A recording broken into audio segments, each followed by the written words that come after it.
What's up, everybody? We are back with another video, and we're in the shop again, guys. I really appreciate all you guys that were leaving comments and really good stuff on the last couple in the shop video updates. I know it's not always the most exciting stuff that we got going on here in the shop. It's not all building hot rods and custom show cars and all that stuff. We're working on regular cars most of the time. That's how we make money. But I appreciate all you guys that actually found some enjoyment out of that. I appreciate all the feedback. But we are back in the shop today, guys. It just allows me to connect with you guys a little more often, bring a little more consistency to this channel, plus show you guys what we got going on. But anyways, we are here in the shop. Are you guys ready? Because I'm ready. Let's go. Yeah, let's go. I ain't the first with the curse, with the thirst that I wanna be better, not worse, man, it hurts. I'm on this earth with my words. All right, guys, update on my 2004 Honda Accord. You can see here, she is still on the lift, guys. I've been so freaking busy, but wait, where's the engine? Where's the transmission? That's right, guys. She's bolted back up in the car officially. Mikey was here yesterday, so he gave me a hand squaring up the subframe assembly, and we went ahead and put the hardware back up through the subframe into the unibody structure of the vehicle. And while we did that, we went ahead and hung the exhaust on the rubber isolators. And you can see there, everything is back up in the car. Of course, not everything's bolted up. We've, of course, not had time to get back to fully bolting everything up, but we do got to, finish installing the tie rod ends. The suspension's loose. The control arms are loose. Everything's pretty much still not plugged in. But if you guys missed the last update on this vehicle, I flip about 1 to 2 cars a year. Helps pay for our vacations and traveling and stuff like that. I'm not a car salesman by any means, but I do end up with a broken car at least once or twice a year, whether it's wrecked or broken down. And I usually just go through them. I do everything it needs, and I drive them for a couple weeks, make sure everything's good, and eventually I put them up for sale. Most of the time, I don't even need to list them. I usually already find buyers along the way. I always got people asking me, if I have a car or know of a good car. And so pretty much I have like 3 or 4 people lined up that already are wanting this car. So it's going to be a fight for it for sure. And I'm sure it'll be sold before I can even list it.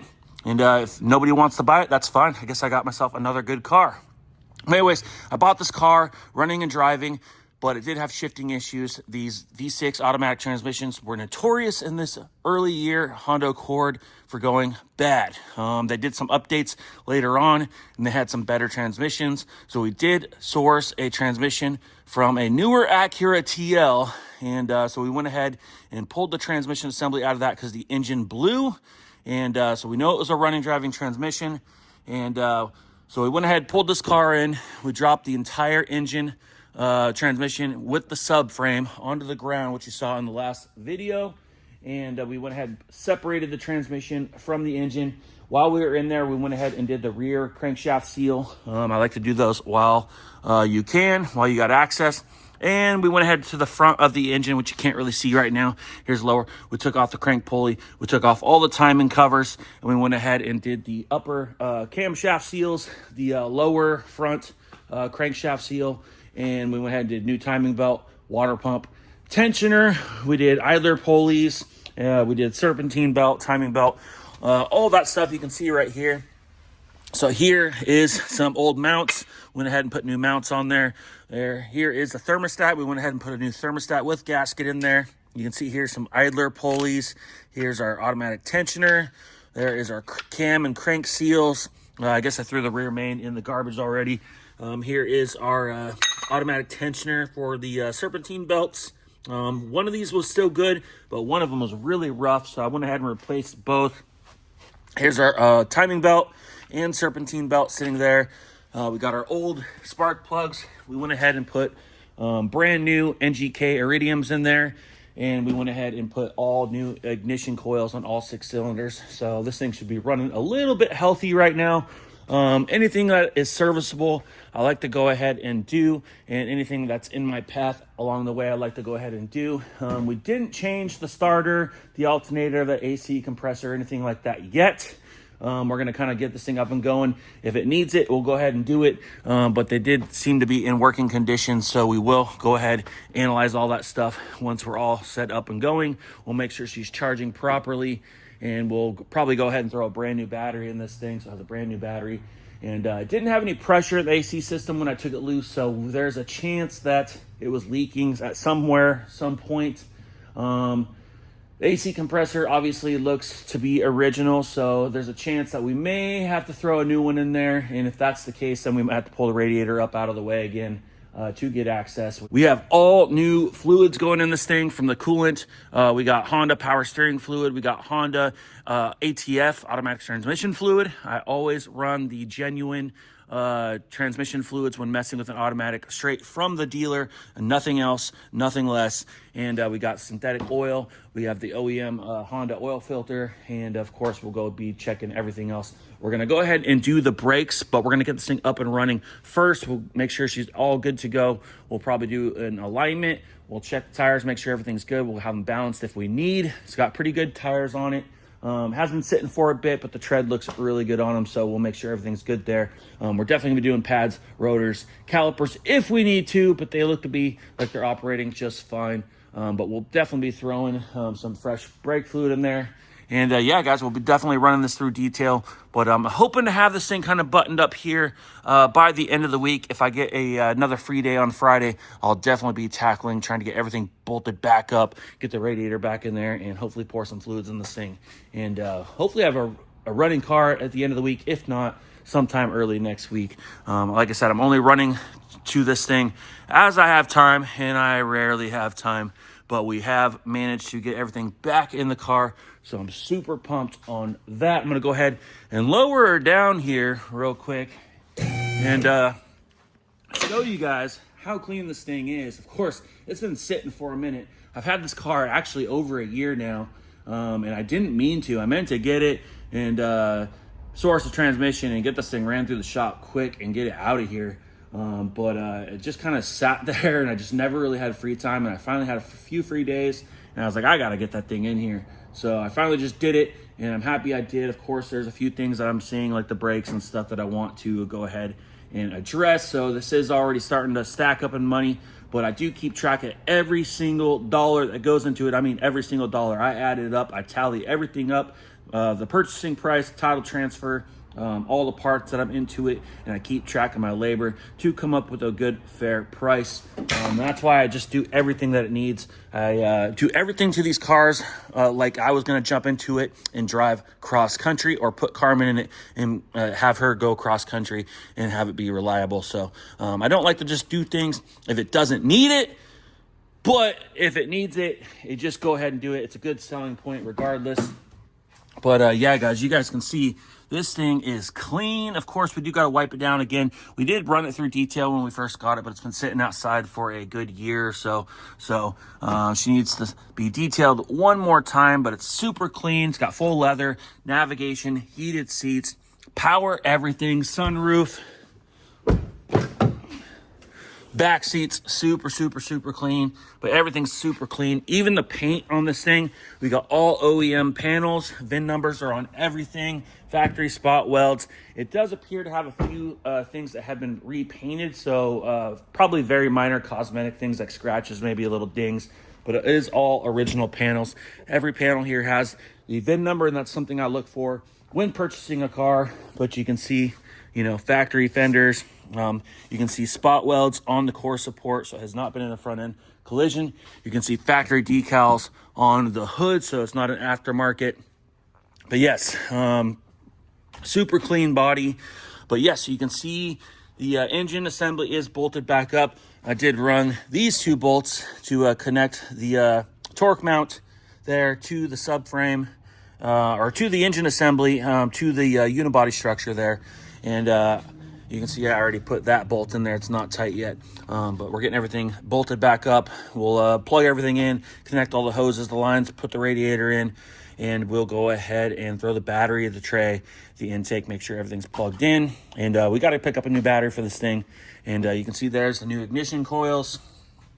We'll pour the fluids in here, and yeah, we'll get her up and going, and hopefully everything goes good, and we have a running driving vehicle, and we can go ahead, put some miles on it, make sure everything's good, adjust anything that we may need to, And like I said, we'll get it back in and we'll do the full brake overhaul on this thing and anything else that we might need to get that air conditioning up and going because summer is coming. But yes, there she is. There is the 3-liter V6 up in the car with the used replacement transmission. And everything's looking pretty darn good, guys. Super happy with how she's going. There is the serpentine belt you can see there, and the timing belt's all behind this cover. A lot of people will think that this is a timing belt, and that is not the case. That is your serpentine belt that runs your accessories like your alternator, your air conditioning, your power steering pump, and stuff like that. But yeah, your timing belt's actually behind the timing cover, which goes to your cam and your cranks, and everything is brand new. So as long as I didn't mess anything up, she should fire right up. So there you have it. There is the update on the 04 Honda Accord. You can see here our table is running out of parts here. This was full of parts here. You can see there we do have the coolant. We have some synthetic oil. We have OEM oil filter.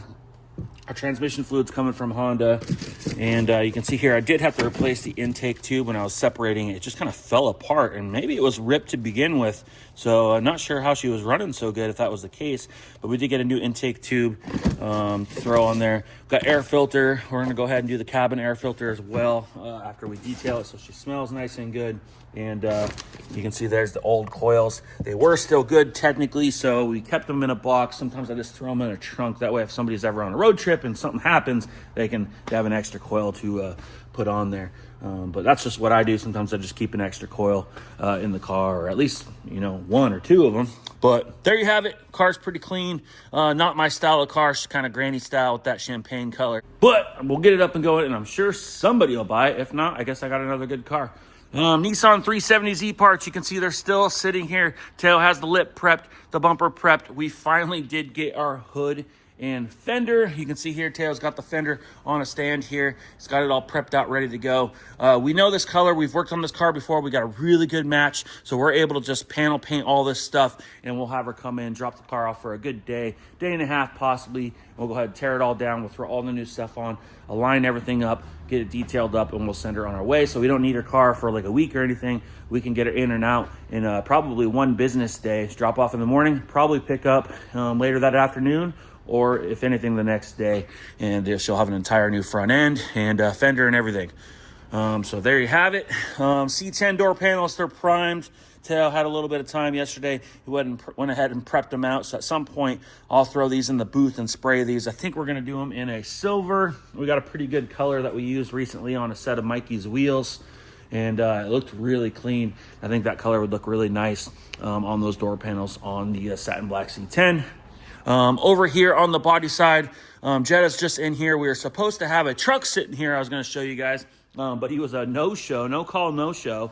I don't know why people make such a big deal about getting in here. They just want you to drop everything so you can get them in here right now. We schedule them in, and then they just no-show, and it's like, I shouldn't have to check in with adults, but apparently you do. So I finally gave in at about 10 o'clock yesterday and just was like, hey, what's up? Are you going to come in? And he's, oh no, can we come in tomorrow? So, he's a great customer, but I guess he just forgot.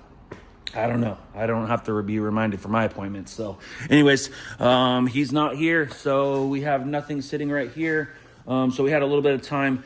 Tail went ahead and prepped the underhood of the 370Z. Now this is G41. It's a solid black with a little bit of metallic flake in it. You can't really see it right now because it's not clear coated. But Tail went ahead and prepped and got this thing in the booth and did a cut in, which is what we call it when you cut in the bottom of the hood, meaning paint the underside of the panel or the door or the fender. And so he went ahead and cut in this entire hood. Now there's probably a cover that goes here that covers most of this, but most of the time under hoods are not clear coated from the factory. Sometimes you'll see a little clear on the edge or in some spots, but in this case there's no clear. So we went ahead and just did exactly what the factory does, just like we did with the Jeep hood last week. So no clear coat, and you can't really tell, but there is flake in the paint. So when the sun does hit it, you'll tell it's the right shade of color. It just doesn't have that glossy finish for the underhood. But of course, the top side will be clear coated, of course. But Teo did a good job. Looks really nice. So we just kind of let that cure overnight, and we'll come in, we'll flip it over carefully. We'll probably put a moving blanket underneath so we don't, mar up the underside. And we'll go ahead and prep the top side, 320 DA, red Scotch-Brite, blow it off. We'll go ahead and get it in the booth, flip it over. We'll tape off the underside really carefully. I usually go about a strong 1/16 to an 1/8 of an inch inside. And we'll go ahead and flip it back over, wipe it down, mix up some paint, and go ahead and finish up the top side while we do everything else. So we'll paint the hood, the bumper, the fender, and the front lip all at once in the booth in one large batch, but we do the cut-ins first because can't really paint the top side and the bottom at once. We do have a stand over there, that little tree stand right there. There's ways that you can hang a hood in these holes and paint everything all at once, but then you got the arms in the way, and it's just, if you have to, you can. That's usually used for doors that we can do that with. But in this case, we had time. I like to just cut them in ahead of time. It just makes it so much easier. In the spray booth, we have a 2020 Ford Maverick. That's right, they reused the name Maverick. You can see here, she's in for some very light cosmetic repairs. Believe it or not, a trampoline in a windstorm flew across from the neighbors and came into the side of this car. Luckily, it didn't really do too heavy of damage. I do believe it hit something else before it hit this, so it just kind of caught the tail end of the damage. But yeah, you can see here, we already have it spot primed. So basically what happened is there's a spot here on the hood that was scratched. And the scratch, unfortunately, was into the paint. It would have been really nice if we were able to just color sand and buff that spot and call it a day. But unfortunately, it was through the paint. And this is a pretty new vehicle, pretty nice shape. And of course, it's a very unique color. You can see there, it's a very pearly orange, copperish red color, I guess. And so anyways, we did sand the scratch out, and we went ahead and did a small fill. There was no reason to throw a bunch of high build primer and make a big gray area. I believe that will color out just fine. If not, I can always come in and sand my base coat in between coats if I need to, if it shows for some reason, but I believe it's gonna cover up pretty good. So we do have that. On the fender, there was a pretty big scratch up here, and there was some little tiny dings there and a little tiny ding there. And pretty much most of the damage was up here on the right-hand A-pillar, right by the windshield. Luckily, it missed the windshield. It probably would have been a $400 or $500 replacement all day. But you can see here, we went ahead, ground the paint down, pulled the dent out, did a little body work, and we put it in some high-build primer. Once again, luckily, this pillar it just goes to here, so it's a very small job here. So pretty easy body work. You can see here it didn't take us long to get those spots fixed up and get them in the primer, but this color once again is a very difficult color. You can see this is a very unique color, and you can see here I got 3 spray out cards, and this was the first spray out that I did, and it was awful. So let me just kind of go over with what we do again. So first things we do, we come over here to the vehicle information label. This has the VIN, pretty much everything you need to know about the vehicle right here. And you can see here, exterior paint, EA. So that is our paint code. You don't really need to know the year and the make, but you start out with the EA. So we'll go back to the computer, and you can see it's a really nice color. So we'll come out here, type in EA. You can see there it's in my history, and you can see it's a Ford, made in America, hot pepper red. There's some other ones here, but those are some older colors, so they reused the paint code for hot pepper red, 2018 and up. And you can see here, it's on all these vehicles. You can see there, and there's our Maverick right there. So you can see it's a Metallica mica, and we'll go ahead and open that up. You can see here there's 3 variants of this color, and I saw this. So this is an NXT 3-stage, this is an NXT metallic. So our paint system is Deltron NXT. That is the line of paint we use from PPG. And so we went ahead and I saw this, and I thought, oh, that'd be really nice because this is not a 3-stage formula. Let's go ahead, let's mix that up. So I went ahead and mixed 2 ounces of that up, and that was that first spray out card you guys saw. Does not look good. We'll take a look at those here in a minute. But so I mixed up that. That was definitely not a good match. It was way too orange, made the car look really red. And then so we went ahead, went to these formulas. You can see here, these ones have the tinted clear coat. So you have to mix up the main layer, which is all these toners. And then after that's applied, you have to mix up the tinted clear coat, which consists of these toners, and you spray that over that. So you can see here, I got the original base right there, but we have the prime. And then we also mixed up the other variant as well. And then here is our tinted clear coat. So I kind of have a mess over here right now. So we went ahead and mixed that. And then while we were at it, we're like, let's just go ahead and mix up this. Unfortunately, there was no chips in the spray out deck. So that was a super big bummer. So another good thing is we went ahead and mixed all these up. And now we have chips that we can keep in our spray out binder. So we don't have to deal with this again. So we went ahead and mixed this one up. And the other one, they both kind of included a couple different toners, a couple different amounts of the toners, which created these colors. But we'll hop back into the spray booth. And what we were looking for is just the best possible match. Of course, we do have blend room. So with the hood, by blend room, I mean we utilize body lines. We do not want to go up and over this by no means. So we want to make sure our fender to hood still match good. But I'd say with that scratch, we probably hide our blend within the hood or even up to this body line if we have to. So I'll probably utilize that body line and this front body line to stay within there. Same thing with here. We can go ahead and blend our fender. We'll probably just go ahead and go right up into this corner, and we'll probably go up right into this body line on the hood.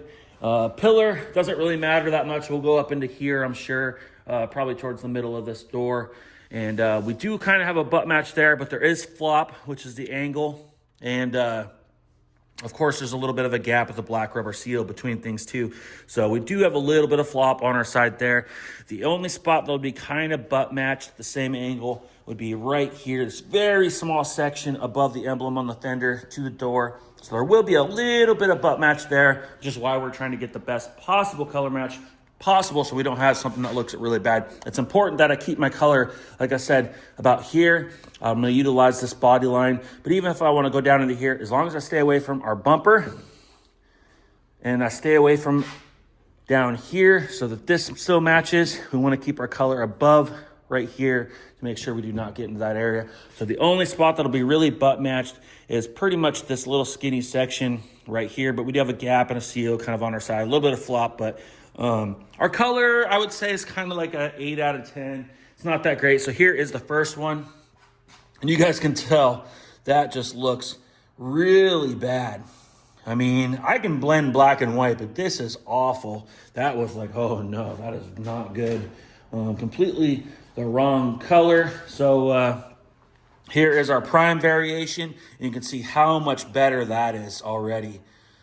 Way, way, way, way better.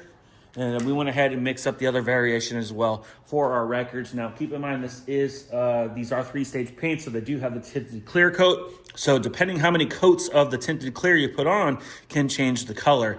I did about 2.5 to 3.5 coats. Kind of what I do on average when it comes to these kind of colors. And I usually do a letdown panel, which I do kind of the different levels of layers, which I'm probably going to do once again when I do spray this. I'll probably do a letdown panel, and I'll lift up part of the plastic over there in between coats, and I'll keep checking to see if 4 or 5 coats is too much. Then I'll stop at 3, and if it's better, then we'll go 4 or 5 coats. But anyways, these are just kind of for our records, but you can see here I have them labeled, and there is our prime variant, and I decided that this is the one that we're going to use. This one wasn't horrible, usable, blendable, but I thought the prime variation was just a little bit better. And like I said, we are blending, so we're going to be able to trick the eye into thinking that this is one color. But our color is not bad. It's not 100%, but I think it's pretty darn good. I think we're going to be just fine, with that little bit of gap right there. You're never going to know that that was painted. The only spot that will be butt match is right above the emblem. But once again, it will be pretty darn close, in my opinion. So I think we lucked out pretty good with that. You can kind of see right there, she's just a shade a shade and a half off, you know. I wish it was just a little bit closer, but you know what? I am not complaining for a color like this, and honestly, we don't have a lot of variations for this paint. So we have these for our records, and like I said, I'll do a letdown panel, and I'll determine whether or not 2 coats, 3, 4 coats, or 5 coats is better when it comes to that tinted clear coat. So our plan today, we're gonna get this out of the booth. We're gonna go ahead, prep out this hood. We're gonna prep out this fender. We'll prep out this A-pillar all the way up and over. We'll get it blown off, get it back in the booth. We'll mask it up, and we'll go ahead and spray this thing out, and we'll give you guys an update before this thing leaves on probably Thursday. So anyways, we'll get that done today. We'll probably get the 370Z stuff all ready, and we'll probably blast that stuff tomorrow. That way by Thursday we can be pretty much wrapped up with everything. I'd like to have all this stuff cut and buffed, and we'll make sure that that's assembled, which is not much, and cut and polished, cleaned up, whatever we got to do. And we'll make sure by the end of the day, Thursday, hopefully everything's ready to go. Of course, we'll have to have her come in. We'll probably schedule her in for probably next week to get the 370Z taken care of. But we want to have everything painted ahead of time so she doesn't have to worry about a rental car or rides to work or anything like that. But anyways, guys, I hope you guys are enjoying the in the shop updates, content. Sorry we don't have a truck for you. It is supposed to be dropped off today, so maybe you guys will see it. Maybe you guys won't. I know he wants to do his Escalade. After that, we have some stuff to do. So anyways, like, comment. If you guys haven't yet, hit that subscribe button, and we'll see you on the next one. Ooh, like LeBron, though, or like Lonzo. Ooh, I'm a baller, yeah, shot caller, yeah. They love me, you can't touch me now.